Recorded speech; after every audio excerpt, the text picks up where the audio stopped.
नवीन पट्टनायक द्वितीय थर पर नुआपड़ा गस्त कर सेहागिनी झुरिया भोट भिक्षा करते विपुल जनसमागम होता। नवीन पट्टनायक जिंदाबाद ध्वनि समग्र सभास्थल प्रकम्पित होता बेले नवीन बिजेडीर मंग किए धरिब बोली बुद्धिजीवी महल में आलोचना होता।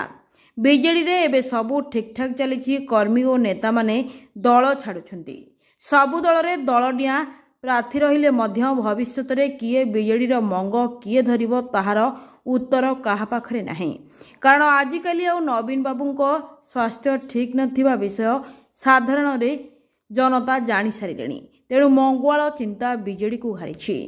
ठीक लोक हाथ में ठीक समय नवीन बाबू जदि बिजेडीर मंगुआल न धरती ताहले आहुरी अनेक नेता बिजेडी छाड़ी पारती। ब्यूरो रिपोर्ट, विकल्प समाचार।